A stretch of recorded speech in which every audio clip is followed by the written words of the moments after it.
I'd like to apologize if anybody came here for the agenda that they sent out, because I'm not talking about prescriptions tonight. As far as I'm concerned, you stay as far away from prescriptions as possible, because all they do is get us in trouble.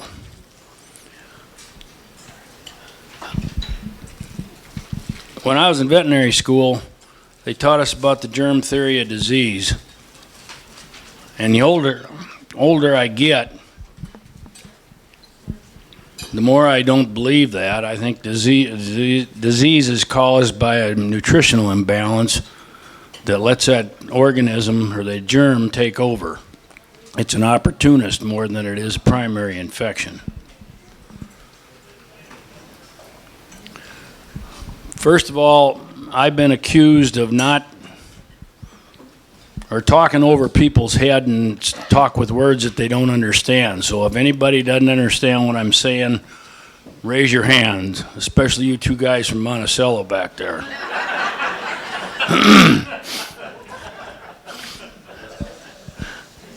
I want to clarify a few things here. The medical profession works by the metric system, so I want you...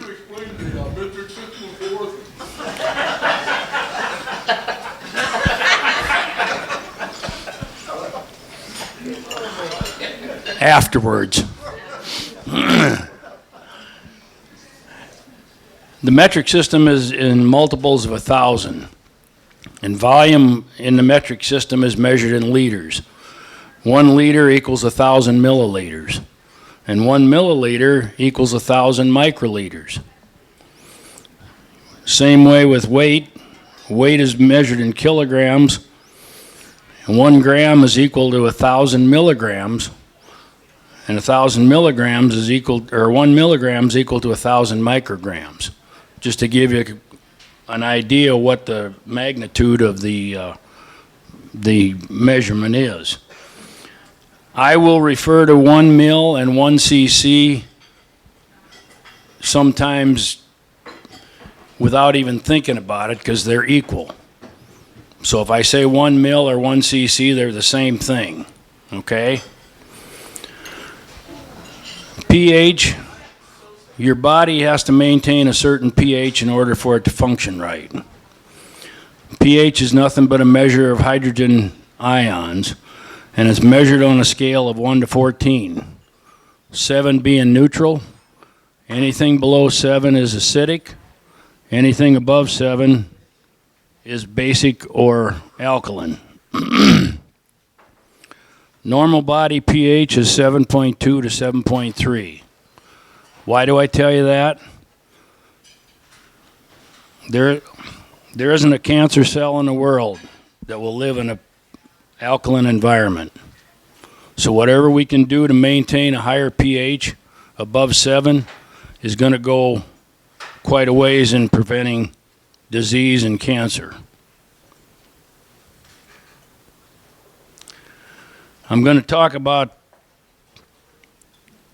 4 things here tonight. One of them is vitamin D.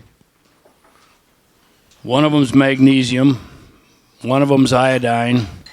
And the other one's what mushrooms will do for you.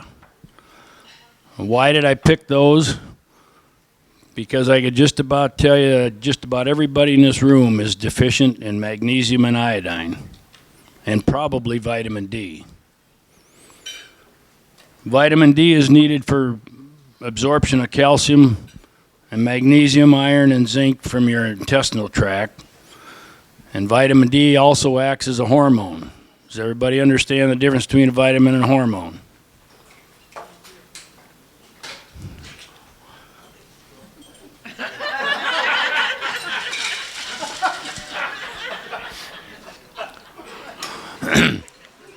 Hecklers are supposed to sit in the back row. Hormone is made by a gland in your body, and it has an effect someplace else in your body, where a vitamin is usually used in metabolic processes for processing proteins and energy and whatever. Vitamin D, if you got an adequate level of vitamin D in your system, it will compete with reception sites like in your lungs and other places to keep viruses and whatever from attaching to your lungs. My wife and I never did wear a mask during this COVID business, but we keep our vitamin D up to where it ought to be. I even went to Hy-Vee and had my antibodies checked for COVID, and my antibodies were 0, which means I haven't been infected. Vitamin D also stimulates natural killer cells. Natural killer cells are modified white blood cells that, when they're activated, will attack and consume viruses and bacteria and cancer cells. The goal for vitamin D is to have your blood level at 100 nanograms per milliliter. Most doctors, if they even check your vitamin D level, if you got a 30 nanograms per milliliter, they say you're good to go. Well, you're about a third of the way where you need to be. What's it going to take to do that? Probably around 10,000 units a day. Somebody here told me today he was taking 10,000, he only is at 70. Well, he might have to go with 12,500 for a while, or every other day take an extra pill. Vitamin D comes, they're little bitty pills you get at Walmart. They're 5,000 units per pill, so you only got to take 2 of those a day. If you take, there's a Japanese study that if you take vitamin K2 along with vitamin D, it also cuts down on plaque formation in your arteries and osteoporosis, especially in postmenopausal women.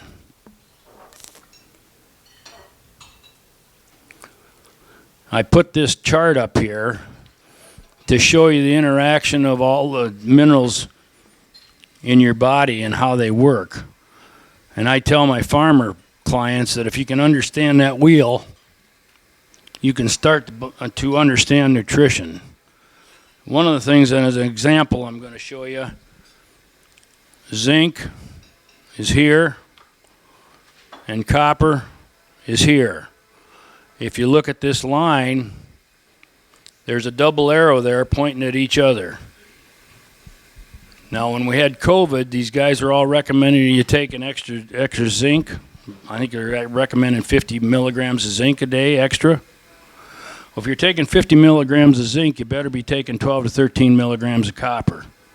Because if copper and zinc get out of whack, it won't maximize the amount of antioxidant SOD in your system. Well, if the antioxidants aren't built up in your system, you're not going to be able to fight off infection. And I'll give you an example how that works later on.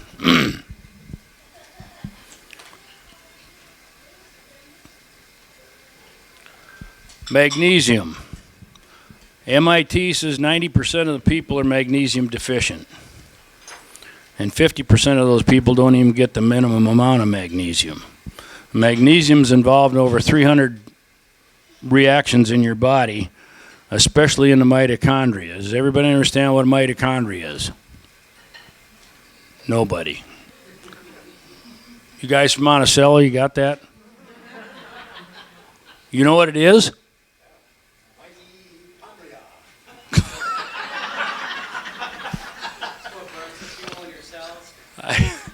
What? That's what makes energy in your cell. It makes ATP, which is adenosine triphosphate. That's what your body runs on for energy, is ATP. And magnesium is needed for making HTP in your mitochondria. I've got peripheral neuropathy, and I've long thought that it was a malfunction of the mitochondria in the nerve cells. And I've been working on trying to get my magnesium up, and I can feel a difference in my legs. My shop is up above my house, and I got to walk up the hill, and I usually had to stop about halfway up to let my legs catch up with me. They just felt poop by the time I got to the top of the hill. So it is making a difference, I think. Magnesium deficiency is associated with increased intracellular calcium levels, which may lead to insulin resistance, low red blood cell magnesium content, and it also increases membrane microviscosity, which means this hormones and whatever can't get into the cell because it's too viscous. And that may impair insulin interaction with its receptors. The goal here is to have enough magnesium available to let and meet body requirements, plus a cushion for unexpected exposures.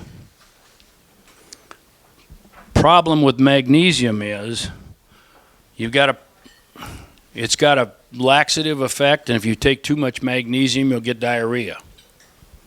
So you got to get a form of magnesium that goes directly into the cells. If you go home and look at your vitamin bottles, they're probably got magnesium oxide on it.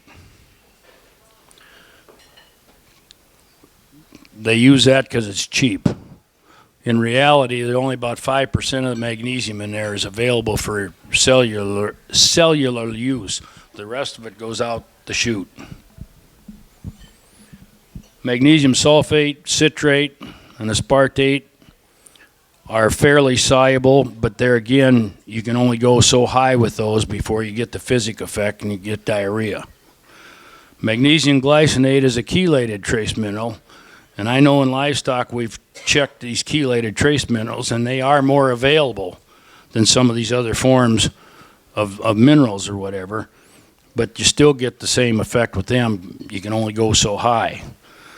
I've got magnesium chloride and magnesium bicarbonate separated out here because those are probably two of the most available forms. When they give you magnesium with an IV, it's probably magnesium chloride. Magnesium chloride, you can get this at Swanson Products. It's a spray. It can be absorbed either orally or transdermally. So you put it on your skin and it's absorbed into your skin. Magnesium bicarbonate only comes as a liquid. You can't get a pill for magnesium bicarbonate. But what I'm going to do right now is I'm going to show you how to make it yourself. So pay attention, this is a chemistry class.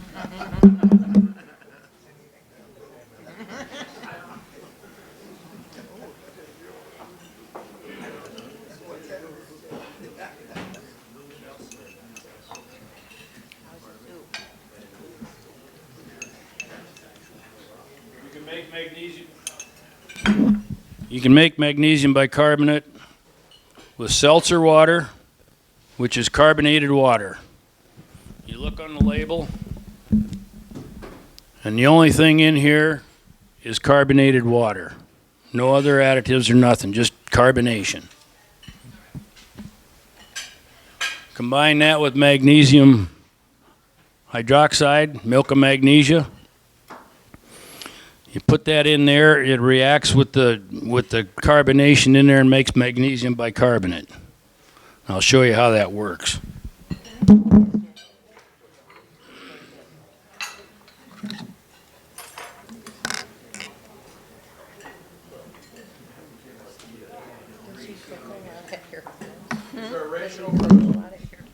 I've already measured it out. You put 45 cc's or 45 mils per liter. And this is a 2-liter bottle, so I'm going to put 2 45 mil aliquots in there.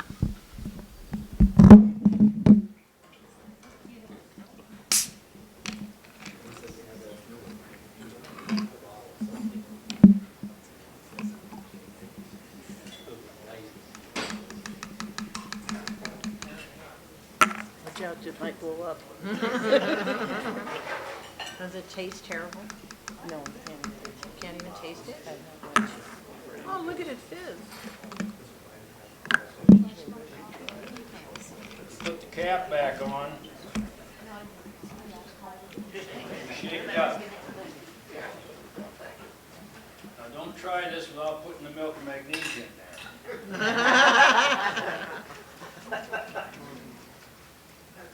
I'm going to put this back in the refrigerator, and we're going to look at it in about 20 or 30 minutes. That's going to clear up, that bottle is going to collapse. The reaction's done.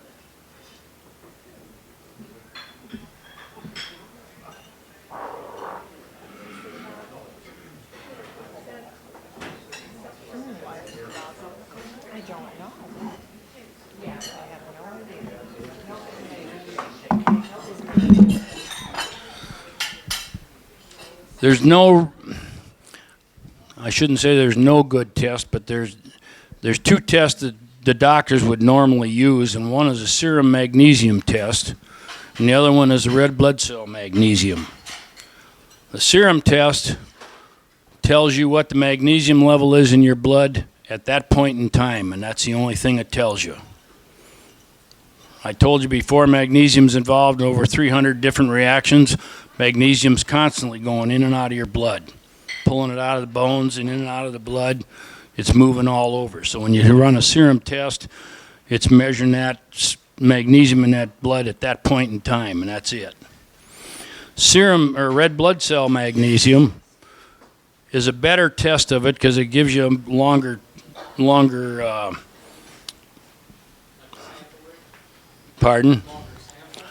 Well, yeah, longer time, because the red blood cell, the average lifespan of a red blood cell is 120 days.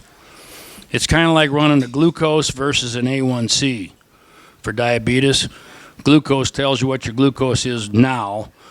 Red blood or A1C gives you over a 3 or 4 month period what your glucose is. It gives you a better average. It's the same way with the red blood cell magnesium.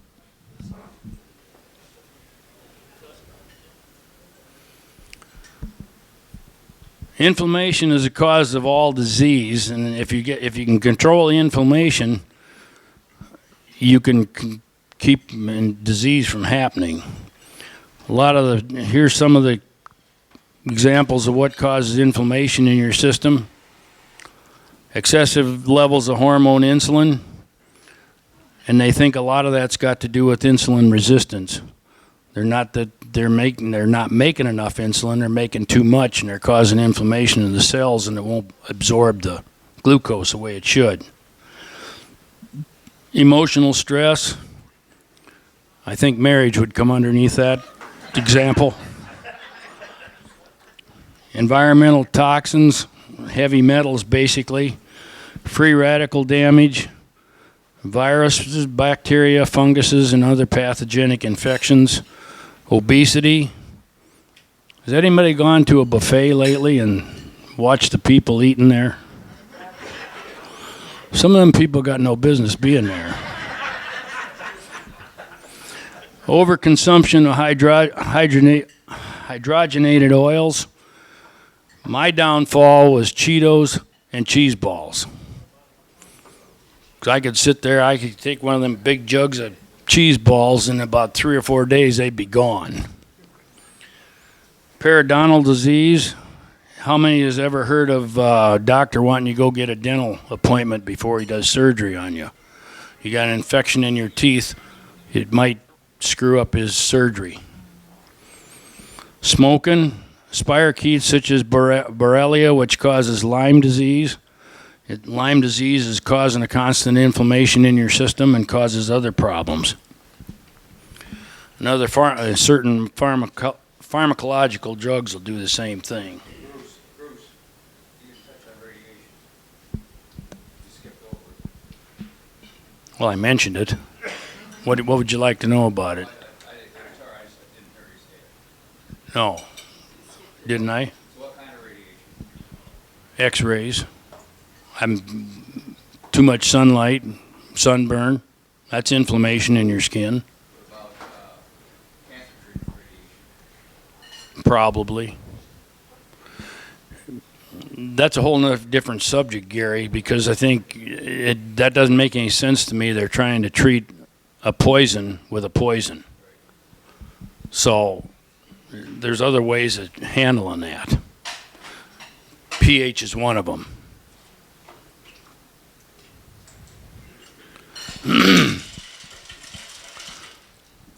Excess cellular magnesium helps control inflammation. So if you've got an adequate level of magnesium in your system, and that's going to take a while to happen that way. It doesn't happen overnight. When magnesium's depleted, inflammation takes over, and the deficiency also feeds the inflammation. So it's kind of a circular thing. I know I got a book from Dr. Carolyn Dean, I think it was, and she was trying to get her magnesium up because she was having AFib problems and fibromyalgia problems, I think. And she said it took her 2 years to get her magnesium up to where it should be. Well, the red blood cell magnesium runs between 4 and 6.4. So if you can get that high, is good.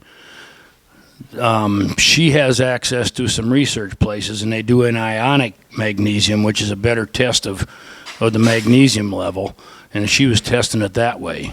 But get your magnesium, red blood cell magnesium up to 6.4. I had mine tested. I'm only running 4.1. Now, my wife and I eat the same thing, and hers is 6.5, so I don't know what the hell she's doing on the side that I don't know about. Is that a routine test? When you have lab work? No, it is not a routine test, and vitamin D3 is not a routine test. You got to ask for it and jump up and down and scream bloody murder, I want this test. Because they won't run it unless you absolutely adamantly say you want it. Chronic inflammation breaks down or responds by breaking down healthy tissue in a misdirected attempt to repair and heal. This chronic inflammation sets a stage for autoimmune diseases such as lupus, multiple sclerosis, and scleroderma. Scleroderma, I just had a classmate whose wife died of scleroderma, and it's not pretty. What your organs all fill up with connective tissue. It's an autoimmune disease, and their organs fill up with connective tissue. Her kidneys went down. She couldn't breathe. She was on oxygen. I mean, I didn't see her at the end, but I don't think it was pretty. Most pains related to magnesium deficiency. Treating pain with magnesium treats both the symptoms and the cause of pain, meaning the cause of pain can often be traced back to a magnesium deficiency. You got sore muscles? Take some of this and rub on your muscles and rub it in. 6 sprays of this equals 1 cc, and 1 cc is 100 milligrams of magnesium. What if you woke up here tonight with a Charlie horse? Will that work on that? Put that on it. What's that called again? Magnesium oil. Just pass it around and let them look at it. Bruce, where do you find that? Swanson Health Products. SwansonVitamins.com.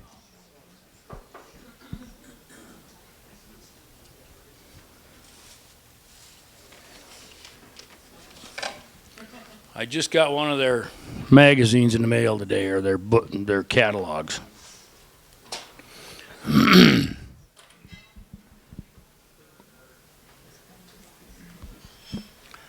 Relationship of magnesium to calcium. If you've been running magnesium deficient for a number of years and you're on a high calcium diet where you eat a lot of meat and a lot of dairy products, you're going to have excess calcium. That excess calcium is going to settle out in your cells. Anybody here got stiff muscles? Everything stiff? Okay. The only way, there is no drug to get rid of the calcium that's settled out in your cells. However, sodium thiosulfate and MSM, another Swanson product, I put 5 grams of that in my coffee every morning. And I think it's helping. I can bend over a lot easier than I used to.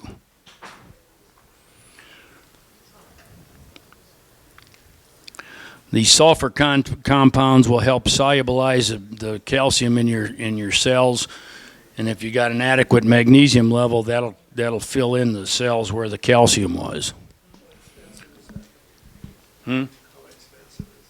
What? $20. $20.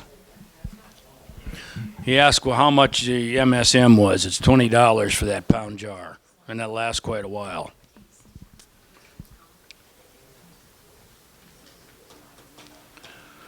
What's the ideal magnesium ratio? I think the ideal magnesium ratio ought to be 1:1. So if you're taking 1,000 milligrams of calcium, you better be taking 1,000 milligrams of magnesium. But you got to be careful what you're taking, because you take 1,000 milligrams of magnesium oxide, you'll be able to go through the eye of a needle without hitting the sides.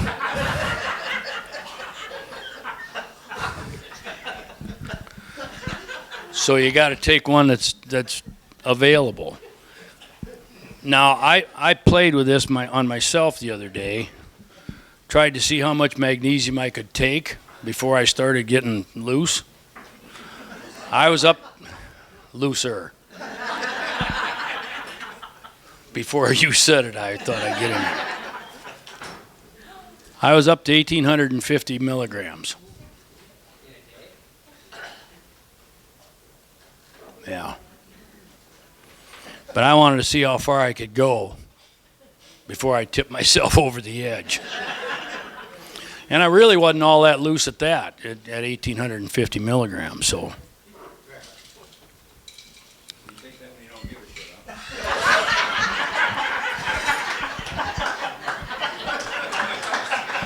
Very good, Gary.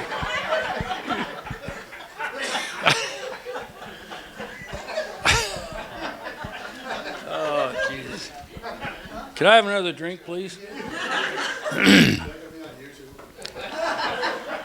Magnesium bicarbonate is the ultimate mitochondrial cocktail. You remember I told you before, mitochondria made energy for your system. If it doesn't function right, your whole system doesn't operate right. Now you can get that magnesium bicarbonate two different ways.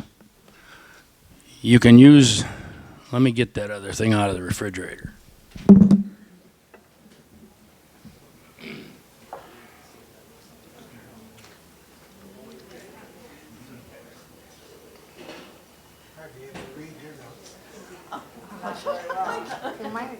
I'm taking pictures. Yeah. This isn't completely clear yet, but you can see the bottles collapsing. If I let this sit there a while, that'll be clear just like water. That gives you 45 milligrams of magnesium bicarbonate per ounce. Leave it sit there, you can watch it get clear. You can get it that way, or you can take that magnesium oil and take that orally and take good old baking soda, a teaspoon or two of baking soda, fairly close to that. That's magnesium chloride. The chloride will be cleaved off that magnesium, and the magnesium will be absorbed into your intestines, and the chloride will go to making hydrochloric acid in your stomach for stomach acidity. And the bicarb will combine with that. And the thing about this is, magnesium functions as a bicarbonate transporter into the cells. Remember I told you no cancer cell live in an alkaline environment? Bicarb's a buffering agent. It brings your pH up when it's acidic. So we're accomplishing two things. We're getting our magnesium level up, and we're increasing our pH by getting with the bicarb in either one of those. And at the same time that the magnesium takes the bicarb into the cells, the bicarb takes magnesium into the mitochondria. So they work together. That's called synergy. Clear as mud?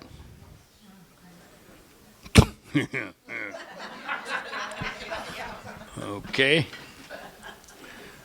I should say, is there any questions? Have you ever heard of the book, The Miracle of Magnesium? Have you read that book? I don't know who wrote it, but I read it years ago. Oh, now he's gonna show it. Yep, that's it. That's it. Wonderful book. She's got a product too that I haven't tried yet, but I'm going to try it. It's called Remag, I think it is. and she's made ionic magnesium in there, and that you're not supposed to get the physic effect from that. That's a good book. Dr. Carolyn Dean, I think. Carolyn, is it? Okay. As long as I'm on it. This is another book by Dr. Mark Serkis on transdermal magnesium. And I put that magnesium oil on my legs once or twice a day. Does that help with your neuropathy? Yep.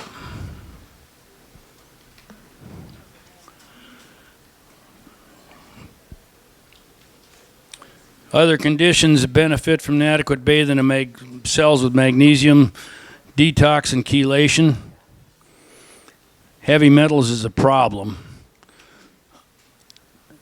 Aluminum, lead, cadmium, beryllium, and nickel, and I'm not sure where all those come from, but I do know I've got a hair sample here of mine that I ran, and my aluminum's up.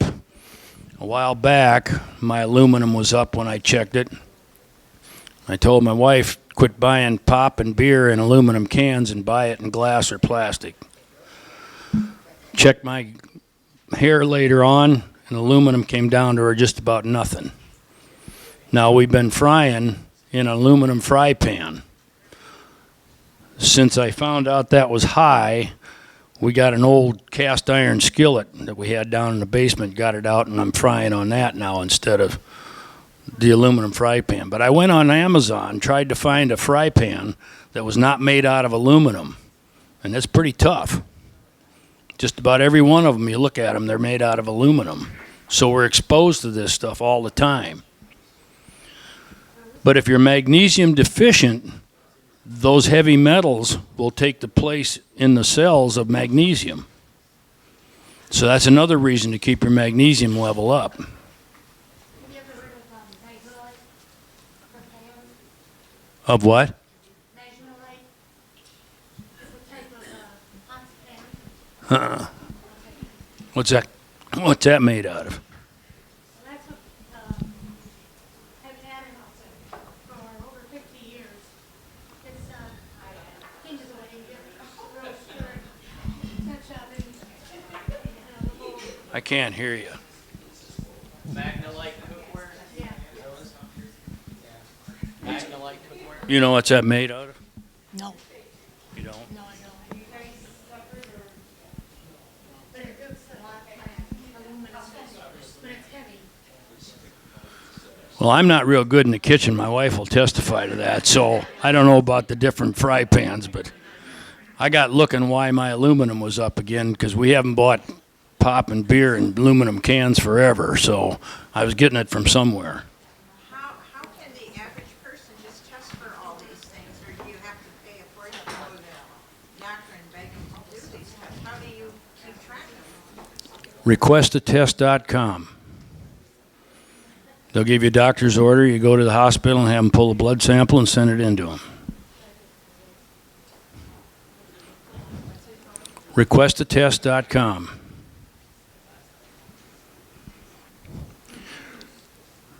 I couldn't get anybody to run a vitamin D when I wanted to start checking vitamin D. So I had a phlebotomist I knew pull a blood sample on me. I sent it to the veterinary diagnostic lab as a pig sample. All works the same.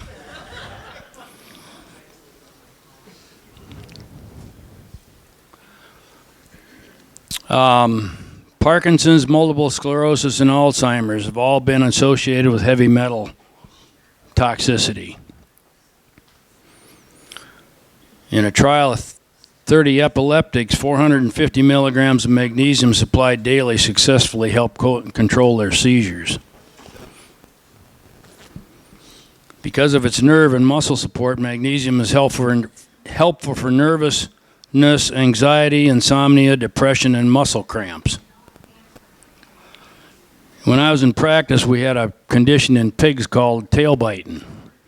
Pigs would get nervous, they'd start biting their buddy's tail, then they'd get infected, and then infection would go up their spine, and those pigs are worth just little or nothing. I think all but about one or two cases that I ever looked at was a magnesium deficiency. And the nutritionists all want to put magnesium at 0.15 to 0.18% magnesium in the ration, and it's got to be between 0.25 and 0.30. You get it up there to that level and the tail biting goes away.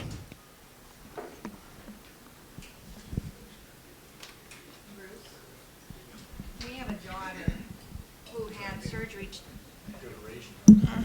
We have a daughter who had surgery 2 years ago, and she has steel plate in her back from C3 all the way down to 3.7. Now, is that considered kind of like you really need a lot of magnesium? I mean, is that something that you consider to be, I mean, it's not aluminum, it's steel. Yeah, that's what it is. So is that something she needs to be concerned about? Well, I don't know, I guess, without doing some blood tests and see if she's got heavy metal problem. But you won't know till you look. They told me in veterinary school that you'll never be chastised for not knowing, but you will be chastised for not looking. So until we look, we won't know. That probably wasn't the answer you wanted, but that's what it's got to be. Heart attacks and strokes. Cardiac cells are adapted to be highly resistant to fatigue, and they have a large number of mitochondria again, enabling continuous aerobic respiration. Did everybody ever sit there and wonder, how does that heart muscle keep beating 24 hours a day, every day, and you're 50 to 70 or 80 years old? Because all the mitochondria in there. If you aren't feeding it magnesium, you're not going to keep it healthy. Heart attacks, I think it was in California someplace, they ran a trial where if they had heart attack victims, if they gave them IV magnesium on the way to the hospital, the survival rate was a whole lot better. But doctors won't even reach for magnesium first, and I don't understand why. Heart palpitations, flutters, or racing heart are otherwise called arrhythmias, usually clear up dramatically on 500 milligrams of magnesium citrate or aspartate once or twice daily. Now there you're getting to 1,000 milligrams a day, so you might get a little physic effect from that, but if it stops the AFib, who cares if you got a little diarrhea, you know?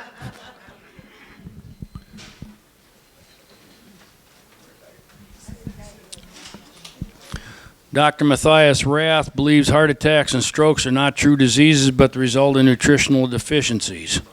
Anybody here ever heard of the book Dead Doctors Don't Lie?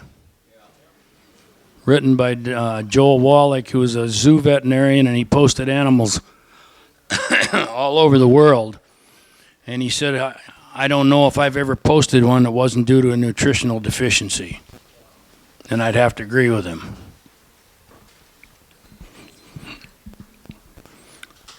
Heart disease is not caused by so much by what you eat, but as what you don't eat.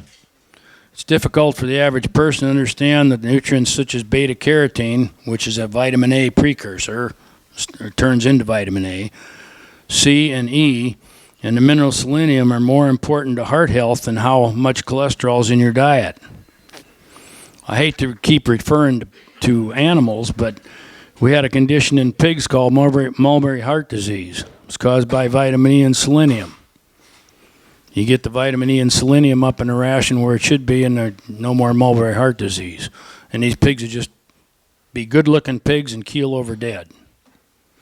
And you post them, and they got pale streaking on their heart, and the heart muscles just shot.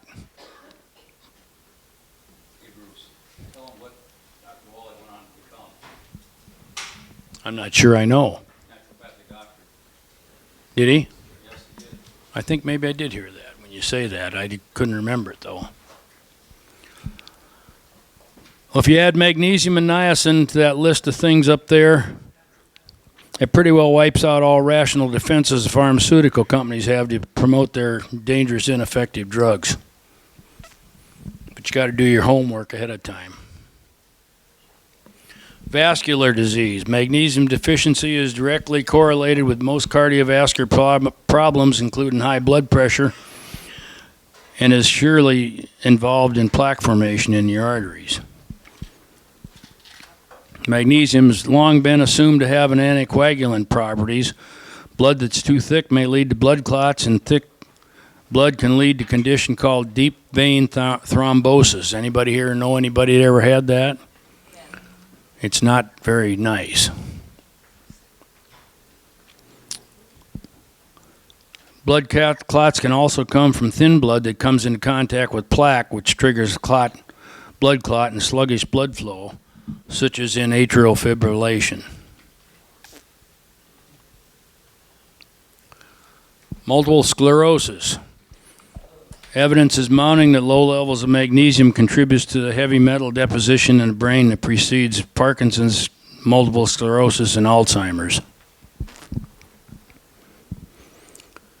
Somewhere I read in one of those books that magnesium will help the shaken with Parkinson's.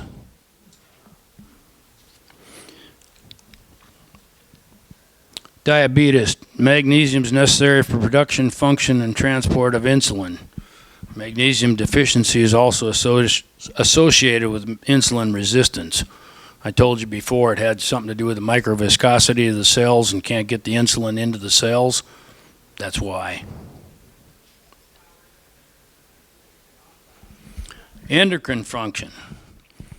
Research concludes that it's magnesium status that controls cell membrane potential, and through this means controls the uptake and release of many hormones and nutrients and neurotransmitters.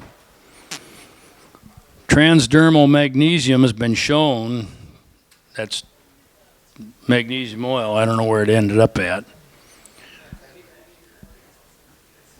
is absorbed through the skin and is responsible for making or increasing the DHEA. DHEA is the mother hormone of estrogen, testosterone, estradiol, and progesterone. Dr. Norman Shealy has found that through transdermal use of magnesium oil, women reported complete abatement of menopausal symptoms, and some have even returned to their menstrual cycle.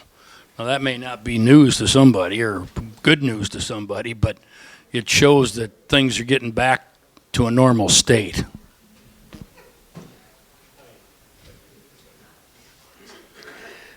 Okay, iodine. Iodine's the other thing that just about everybody is deficient in. And what does iodine do? Well, it makes thyroxine. Well, that's not the only thing it does. It's responsible for other production of other hormones in the system.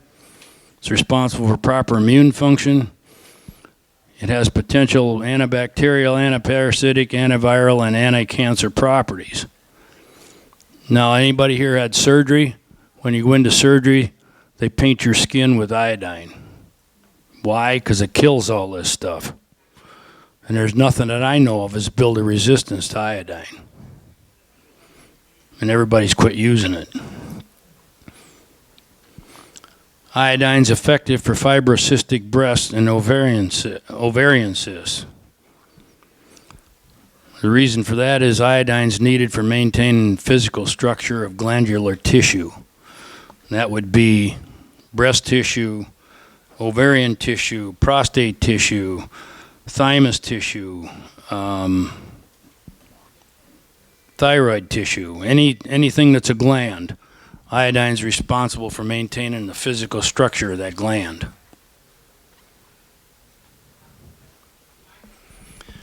Where's iodine found in the body? It's found just about everywhere. The highest concentration of iodine's in the thyroid gland because that's the first place that it goes. And the reason for that is that thyroxine, or thyroid hormone, is responsible for basic metabolism and making things run smooth.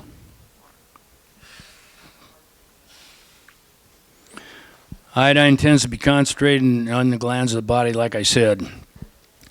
In the cerebrospinal fluid in the brain, it tends to concentrate in the substantia nigra, which is the area of the brain associated with Parkinson's disease. So now we got another way of controlling some of these neurological diseases. Gastric mucosa, breast and ovaries, and the prostate. I can tell you one thing, I wish I'd have known about this before I had prostate problems. I'd had my iodine level up. Dr. David Brownstein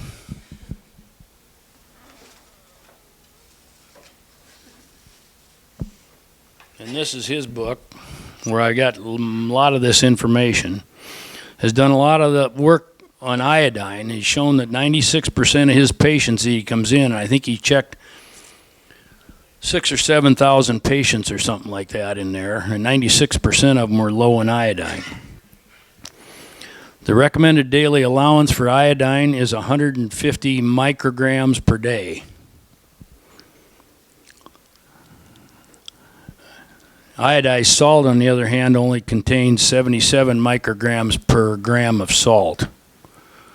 So you got to take 2 grams of salt every day just to meet your iodine requirements if the iodine in the salt hasn't evaporated. Because iodine has got a high vapor pressure and it will evaporate. I've had it in the lab and it stains the thing on a table. If I got a steel table I got it sitting on, it'll stain that table just from the fumes coming out of the jar. So you got to keep it capped. But at the same time, the doctors want you to not use any salt. So how's that going to figure? In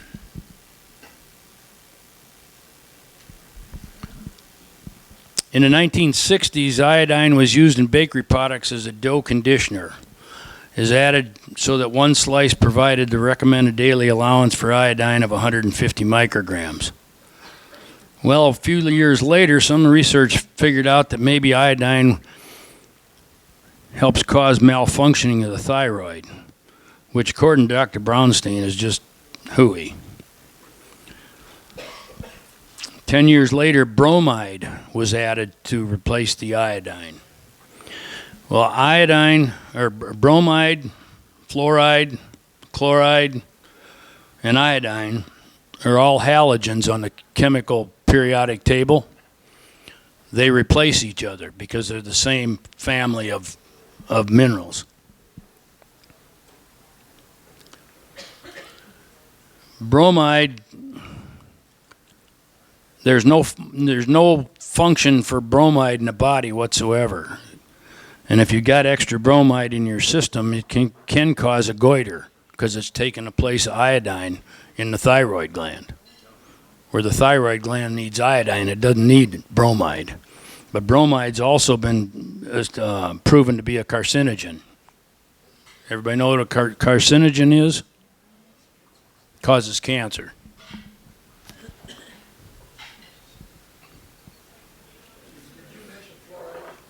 Yeah. Check your toothpaste. I don't know if you can buy toothpaste without fluoride in it. Can you?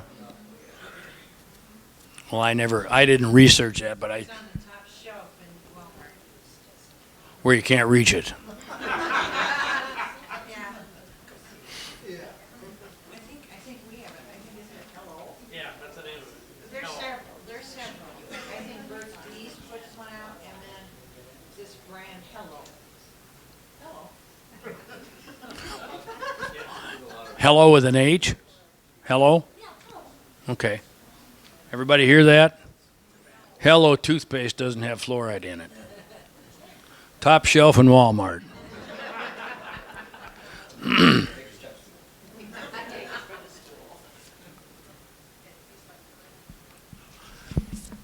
Okay,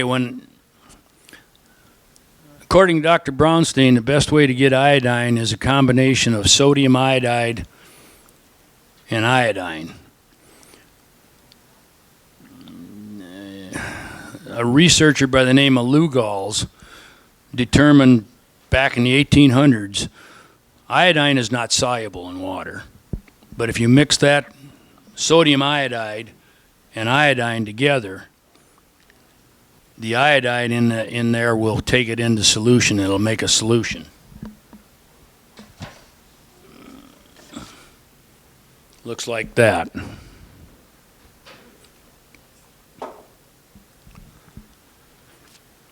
But when iodine and iodide go into your cells, the iodide undergoes oxidation to iodine. Now, this is a little complicated, so just bear with me. And the iodine undergoes organification, which is basically the attachment to an organic molecule, either fat or protein. At 150 micrograms per day, iodine's bound to thyroglobulin to make thyroid hormones. Only at 100 times recommended daily allowance does iodine undergo organification to make iodolactone. Iodolactone is important because it's a key regulator of apoptosis. Apoptosis is another word for programmed cell death.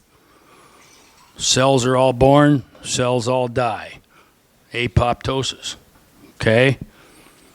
This is what gives iodine its anti-cancer properties. Because a cancer mass is cells that are just going crazy and dividing and multiplying, and that's why it ends up taking you over your body and killing you. Well, this helps cut down, initiates apoptosis, I should say, to help kill off some of those cancer cells. The takeaway here is, at the recommended daily allowance for iodine, oh, by the way, at 100 times recommended daily allowance, how much iodine do you have 100 times? Remember your metric? You from Monticello, remember your metric?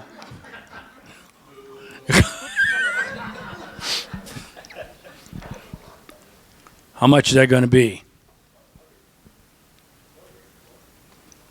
100 times 150 micrograms.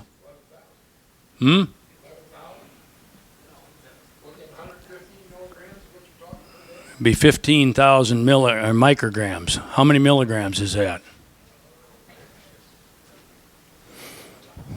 15. 15 milligrams.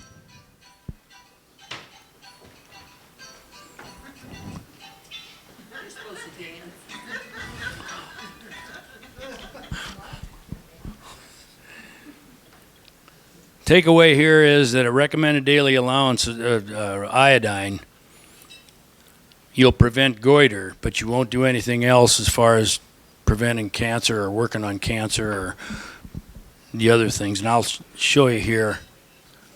Well, this has got the fluorides, and I basically covered that before. The halides, fluorine, bromine, and chloride will take the place of iodine. If there's not enough iodine in the system, and you're exposed to each one, any one of these halides, they will take the place where iodine's supposed to be. That's the other reason for keeping your iodine level up. Because if you don't have any more than what you need for thyroid function, there's nothing left for the rest of the cells.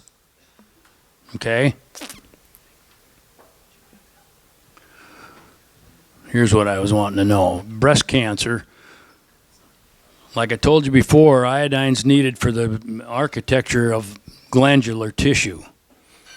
Estimates are that breast tissue needs 5 milligrams of iodine a day. That's 5,000 micrograms. Well, if you're taking a recommended daily allowance of 150, how's that going to work? Something's got to give. Did you follow that? Need 150 micrograms for thyroid function. That leaves nothing left for the rest of the thing, and a breast tissue needs 5 milligrams a day, which is 5,000 micrograms. Therein is the recommendation of 100 times the recommended daily allowance, so you got adequate level there. Brownstein uses anywhere from 12.5 to 50 milligrams of iodine a day when he's supplementing people.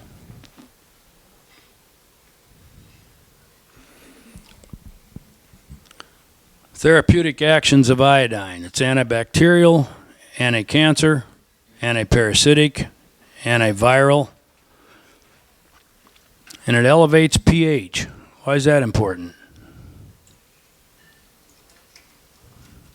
Anybody? Getting your pH up in your cells, fight off cancer cells. It's a mucolytic agent, which means it breaks up mucus. We used to use that in livestock that had pneumonia problems as an expectorant. It helped loosen up the phlegm and stuff in their lungs to get them going. Some of the conditions that are treated with that, with iodine, ADD, ADHD, atherosclerosis, breast diseases, Dupuytren's contracture. Right there. It's Dupuytren's contracture. It's contraction of the ligament in the finger. See how that one finger kind of comes back a little bit? It's not as bad as it used to be, but I paint that about every other day with iodine. Iodine will cut down on scar tissue. Got a scar someplace? Paint it with iodine. It'll help reduce that scar tissue. Fatigue, fibrocystic breasts, hemorrhoids, hypertension, liver diseases, ovarian disease, Peyronie's disease, sebaceous cyst, vaginal infections. I used to use Lugol solution to treat uterus infections in cows. And I had some veterinarians say, well, aren't you afraid of being that caustic in that uterus? I said, not really. Well, if I screwed up that uterus that cow couldn't get bred back, I'm sure I would have heard about it. Goiter, headache, migraines, infections, keloids. Keloids are just a chronic connective tissue. Nephrotic syndrome, parotid duct stones, prostate disorders, and thyroid disorders.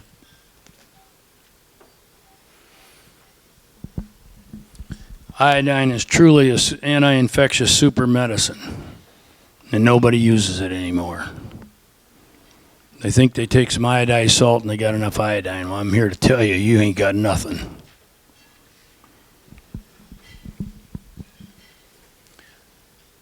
The other thing I want to talk about is what mushrooms do for you. This is a bottle of mushroom extract that I make. It's made with turkey tail and reishi mushrooms. Reishi mushrooms has got gonaderic acid in it, which is a terpene that slows the cell cycle and induces mitochondrial-dependent process of apoptosis. There we are with apoptosis again. It enhances the immune system by prompting the expression of macrophages, which are your white blood cells that are the first ones when you get an infection in your finger or wherever. Stimulates natural killer cells, which are the modified killer cells that... Natural killer cells are kind of unique that if they aren't activated or kept activated, they'll sit there and they'll see a foreign invader and they'll say, well, I'm supposed to be doing something about you, but I don't have the oomph to do that. Well, if they're activated, when they see them, they will attack them and kill them. Whether it be a cell, they work on cancer cells, work on a lot of things. But they got to be activated, and this helps activate natural killer cells. T cells are part of your lymphatic system that's involved in developing circulating antibodies and immunity. And cytotoxic T cells will also help seek and destroy pathogens.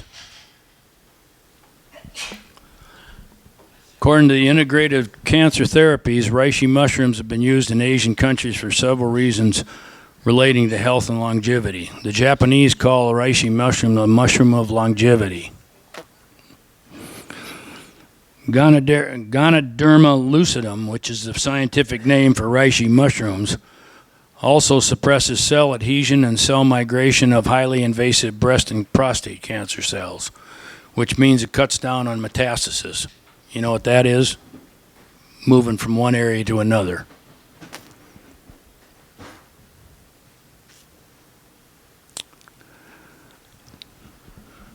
So it works on anti-cancer activity by cutting down on metastasis, and could be a supplement or a alternative therapy for breast and prostate cancer. Turkey tail mushrooms. Turkey tails are a mushroom that looks just like a turkey tail. That's why they call it that. It contains phenol and flavonoid antioxidants which promote immune system health by reducing inflammation and stimulating the release of protective compounds like crestin and PSP. Now, I know for a fact that the medical profession uses crestin in conjunction with chemotherapy to help alleviate some of the side effects of chemotherapy. I had a gal from Brooklyn came and bought some mushroom extract from me, and she was dealing with breast cancer. And she said, I debated for a long time whether to tell my oncologist that I was taking mushroom extract. And she says, I finally did. And the oncologist said, well, whatever you do, make sure you got turkey tail in it. So they know. One test tube study found that PSK, the polysaccharopeptide found in turkey tails, inhibited the growth and spread of human colon cancer cells. There's a lot of good things in mushrooms. I'm trying to make this as simple as I can for you, but this is why it works. Turkey tail extract also modified the gut bacteria composition by increasing populations of beneficial bacteria like bifidobacterium and lactobacillus while reducing the potentially harmful bacteria such as Clostridium and Staphylococcus. 90% of your immune system starts in your gut. If you don't have a healthy gut, you don't have an immune system, or not a very good functioning one anyway.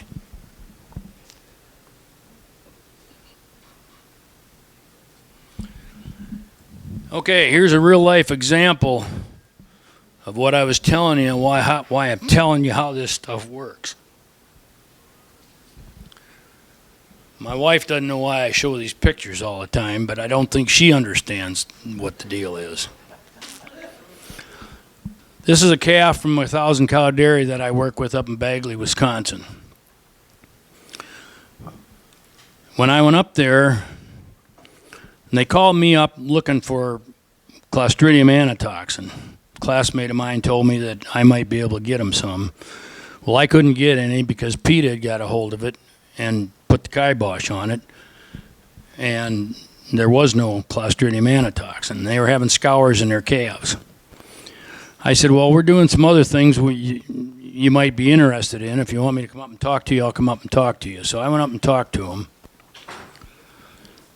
and told them what I thought they had to do, and they said, well, come on up and do it for them.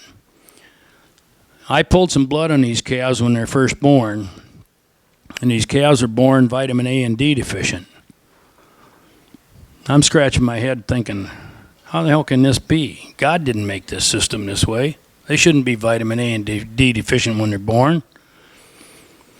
So I said to these guys, I said, I'm going to take 10 cows out of the dry cow lot that are close up to calving. And I want to pull some blood samples on them and see what they are. Those cows are vitamin A deficient, D deficient, manganese deficient, copper deficient, and I think molybdenum deficient. And I said to him, I said, you need to get hold of your nutritionist and get this straightened out, because I said, until you get this straightened out, leave your antibiotics in the bottle. And I said, Holstein calves are black and white or red and white. They're not brown and white. See the brown on his face? Classical copper deficiency. Got a hold of the nutritionist, and no response. I said, give me his number, I'll call him. So I called him. I said, here's what we got to do to fix this, or we need to get this ration straightened out. I said, I got the blood samples. I'll send you the blood samples if you want to look at them. Yeah, send them to me. Well, that was over 3 years ago now, and I haven't heard from him.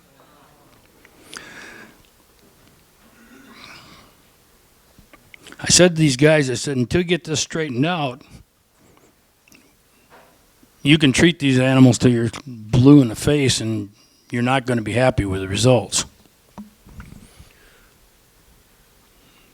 There's another calf. See the brown on his head? Right there? 75 to 90% of those calves would scour at a week or 10 days of age.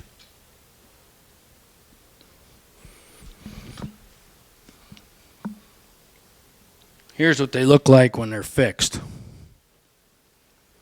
Less than 5% scours at a week or 10 days of age. Just by getting the nutrition straightened out. The bugs were an opportunist. The animals were deficient. The bugs took advantage of the deficiency and took over. You get the nutrition straightened out and everything else works a whole lot better.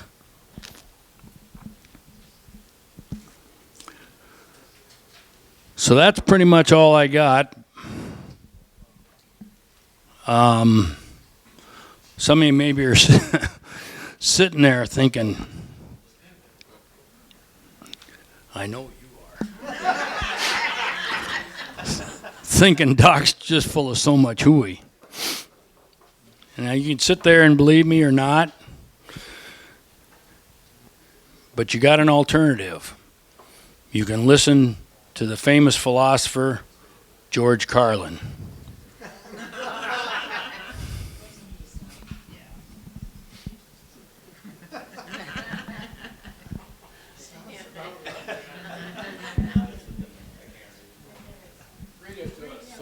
That's all I got. Any questions?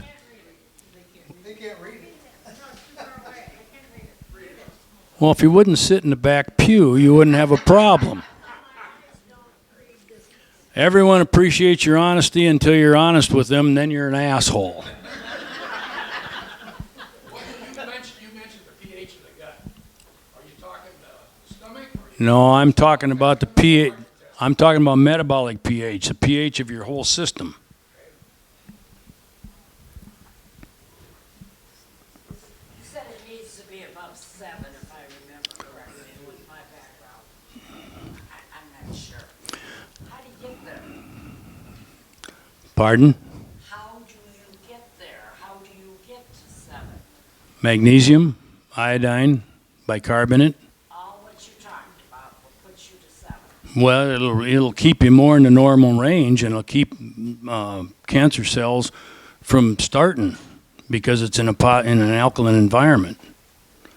If you happen to get cancer, and I'll bet you that if anybody that's got cancer and they run a metabolic pH on them, they're below 7. I'm actually not, but maybe I was at some point. I've had it twice. Twice. Cancer twice? Did they ever run a metabolic pH on you? Oh, sure. Are you sure? The last one I know was above 7. That I know. The other ones I'd have to look back in my 3-ring binder because I don't remember. Well, if your metabolic pH is up above 7, I know some of these people with cancer, they've tried to get their pH up close to 8, but you don't want to do that for very long because you can get alkalosis in, and it goes the other direction. Because you ever seen the Oriental thing, yin and yang? It's harmony in nature, and you got to meet a happy balance in there. And the normal pH is 7.2 to 7.3. If I had cancer, there's some other things I'd be doing, but these are meant to help keep you from getting sick and getting those kind of problems. Bruce, what does a high sugar diet do?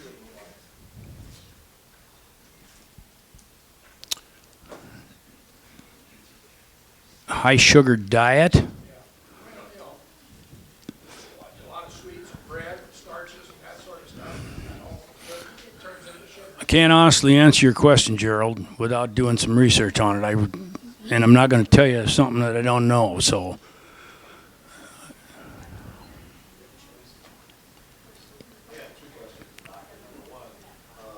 Dr. Raubenstein's book you mentioned, do you have the book title for that? Because he had many books.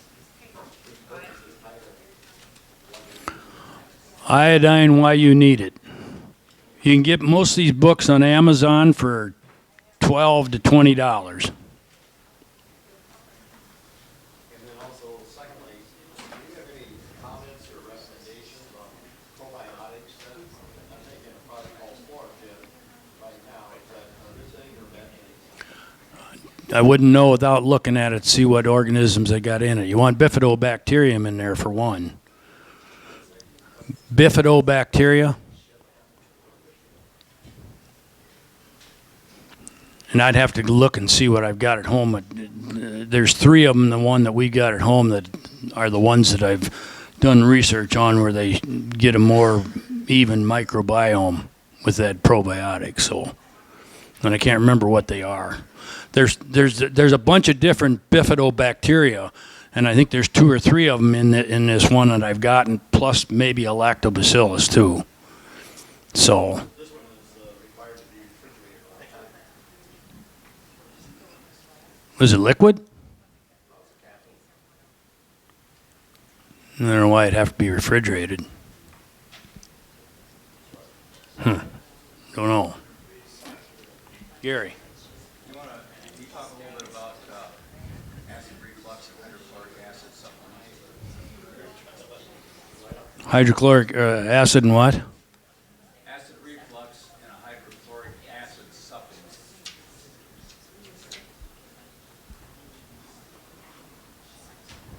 So I guess my point being is acid reflux a lack of hydrochloric acid in your body, and you need a hydrochloric supplement to offset that? No, acid reflux is due to a magnesium deficiency. Regurgitating hydrochloric acid up into your esophagus. And if you do that long enough, you'll erode the esophagus, the lining of the esophagus, and then you're in trouble. But the magnesium calms that reflux down, so you don't regurgitate that, because that's a contraction of your stomach back up into your esophagus. Magnesium has a calming effect. Remember I told you about the pigs tail biting in pigs? So it's got a calming effect. But are you talking about taking a hydrochloric acid supplement? Yeah, I take one all the time. Because I've understood, this is from Dr. Wally, that as you age, your stomach doesn't produce as much hydrochloric acid. So if you're not producing hydrochloric acid, you're not digesting your food. Well, Especially, I understand from Dr. Wally, why don't you take that magnesium chloride, that magnesium oil? You got the chloride in there to go to make hydrochloric acid, and you also got the magnesium to calm your stomach down. You kill both 2 birds with 1 shot. so my stomach isn't uncalm, it's just not digesting this food. So that's why I take it. The chloride from the magnesium is going to cleave off and go to making hydrochloric acid. And if you eat a lot of meat, you're probably going to be a little tad bit on the acid side anyway. So you got hydrogen ions there to react with the chloride ions. That makes sense? Anybody else? Mr. Kurt? So you're gonna make a summary? What's this stuff going on my head?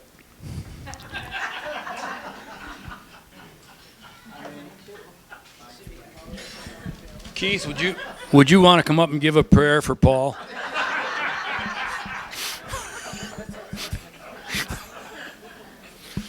you sell your mushroom that you make, that mushroom powder or whatever? Yeah. Do you grow your own mushrooms? I grow some and I buy some. Depends on if I need any mushroom extract, and I don't have any, I'll have to buy some, so. And what I do with that is you can buy mushroom teas and stuff on the internet. Well, when you make a tea with mushrooms, you're getting the water portion of it. But I double extract this with alcohol and water. So this contains about 20% alcohol. If you don't like the taste of alcohol, put it in juice or something to take it. You take 1 cc a day and put it under your tongue twice a day and swallow it. Leave it there for about 20 seconds. So it's pretty easy to do. I sell it for $40 for a 2-month supply. You can buy the same amount on the internet for 60 or 65. So, Paul, you want a summary? Let's take Bob's question first. You mix that liter of liquid there. So how much of that would be actually taken? How much do you want to take? I don't think I want to take the whole liter. You should be drinking at least a liter a day. Of what? Water. Oh, I do. This is water. Now what I'll do is I'll take this and I'll put this in a gallon jug, and then I'll fill it up with distilled water. Yeah. This is 45 milligrams per ounce. When I mix that in a jug, it's 24 milligrams per ounce. Okay. And I put that in a 24-ounce Yeti cup, and I sip on it all day long. So if you want to get 800 milligrams a day of magnesium, figure it backwards. If you're mixing this with distilled water, you got 24 milligrams per ounce, so you can figure out how many ounces you got to have. With that, as you made it, has it got 45 milligrams? This has got 45 milligrams per ounce. When you mix it with water, and I just do that to dilute it out, because they say you should eat or drink 8 glasses of water a day anyway. And water is good for you to flush toxins and stuff out of your system anyhow. And if you've got excess magnesium, it's going to be filtered out through your kidneys. So you're not going to get in trouble unless you've got kidney disease. If the kidneys are not functioning right. Okay? You got up to 1,800, you say, without too much trouble. So you go on to 800 to I think 900. it was 1850. I figured I put that magnesium oil on my legs and my arms and let it absorb through my skin. And 6 sprays of that is about 100 milligrams. So that's how I figured how much I was getting, plus what I was drinking. Okay? And I think it figured out to be about 1,850 milligrams. But you get to 1,000 milligrams of mag oxide, like I said, you can go through the eye of a needle and touch the stuff. But this is bicarbonate, right? That's bicarbonate. This is bicarbonate, yeah. It's more available. Now, you will get to a point when you get magnesium sufficient that you'll get a physic effect from that, too.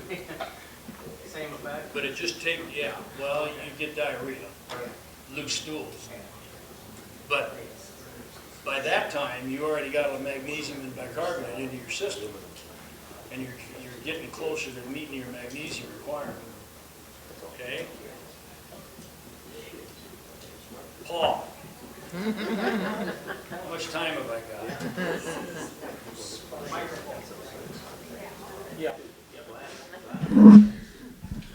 I really don't know where to start with you.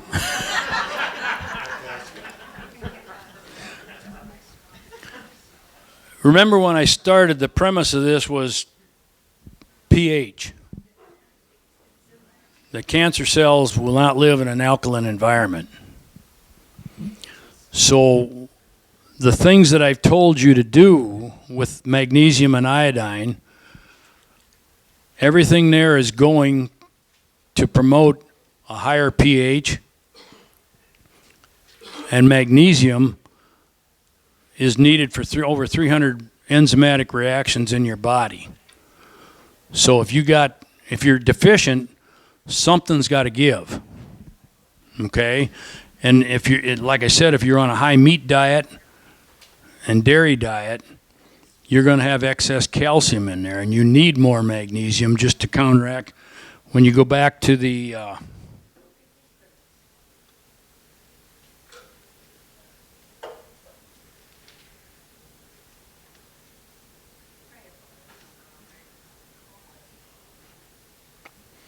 go back to this chart, look at magnesium, which is here. Calcium is here. See the double arrow there? They work against each other. So if you got excess magnesium, you got to have enough, or excess calcium, you got to have enough magnesium to counteract that, to balance it out. Because they will work against each other. Now, it just so happens the example I gave you with zinc and copper, that's work that I did years ago on a bunch of livestock that, well, a veterinarian down in Newton was doing some testing on cattle that wouldn't respond to vaccines. They found out, they checked the copper level in those animals, and they were deficient, but they're also high in iron. And the excess iron was causing oxidative stress, which allowed their immune system not to react to those vaccines and build an immunity. And the animals were breaking with infection. Okay? Iodine is naturally anti-cancer, but it also helps raise your pH. If you got enough iodine in your system to more than meet 100 times what it takes to meet your thyroid requirement, that'll help, and the compound that's made in there will initiate apoptosis. Remember what apoptosis is? Programmed cell death. So everything I told you here tries to get to that end. Is that clear or not?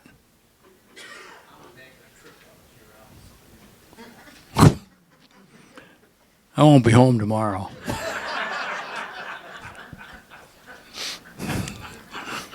Any other questions? Mr. Monticello. Just real quick, do you have any comments on the use of castor oil? How and when and where to use it? Castor oil? No, I don't.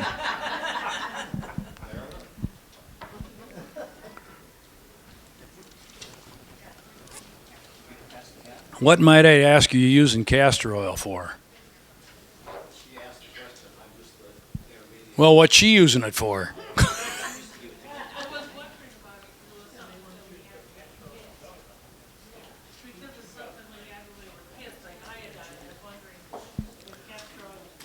Yeah, I know they always used to give that to kids, and I'm not old enough to remember what they were giving it for.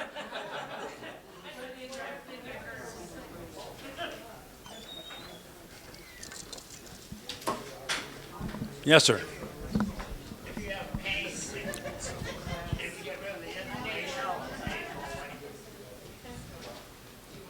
You got sore muscles?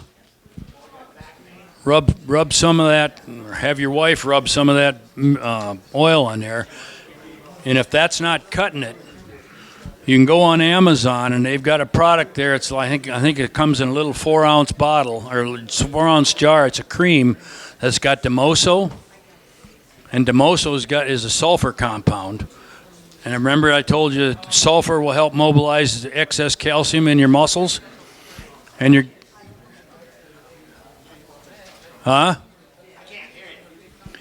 Remember I told you sulfur is needed for solubilizing the excess calcium in your muscles or your cells? Well, Demoso in that salve will help mobilize some of that calcium, and it's also got magnesium chloride in there to be absorbed into your thing.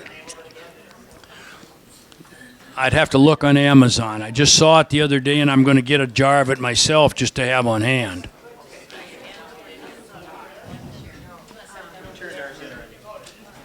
Any other questions?